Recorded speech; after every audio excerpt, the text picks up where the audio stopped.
Elsa Fornero, good morning. Good morning. Could you please define what is the demographic transition in a few words? Oh, in few words, it means that our societies are changing in the fact that when you look around, you see many more elderly people than the young. There is also a physical sensation of what a demographic transition is.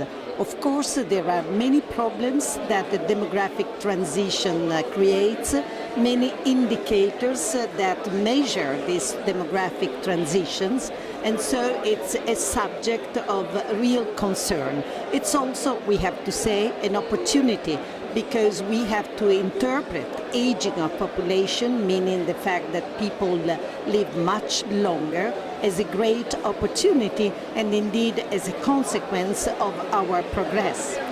Okay. In Africa there is a particular situation. The population is still increasing.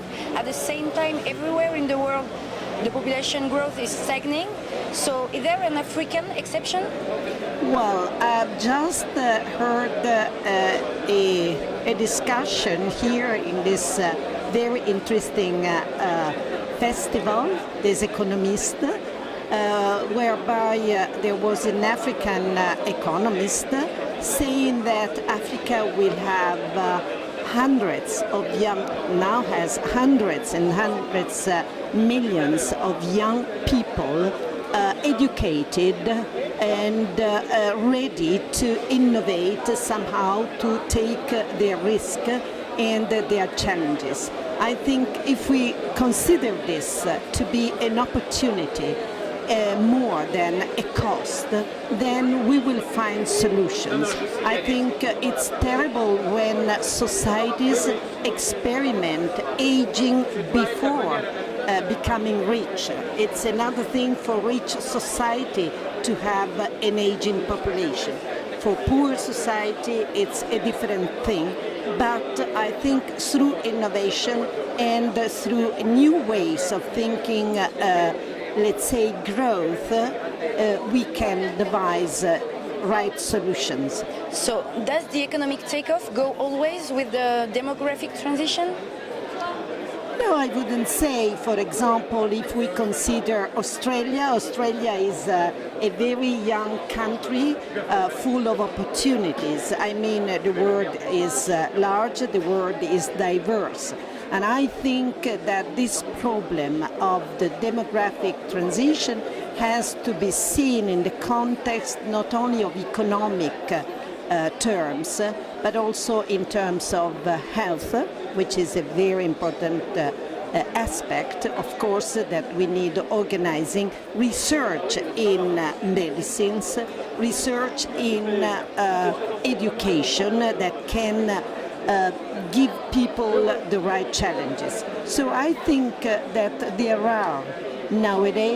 is acknowledgement nowadays that the aging of population and this demographic transition is a challenge more than just a worry.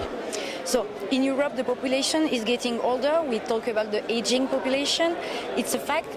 But some economists like Jean-Michel Charpin talks about an inversion of this trend in 2035. Why? Well, perhaps, for example, there is convergence between mortality rates of women and mortality rates of men. And so, although we know quite precisely what will happen in future decades about our demography, there are things that we cannot predict and that can change. For example, medicine can give us surprises in terms of new discoveries and new progress. And so I think we can see now the early signs of a transition that is going to end within, let's say, 4 or 5 decades. but we can also have different developments that can arise out exactly of innovation. So we have to see this in a greater context.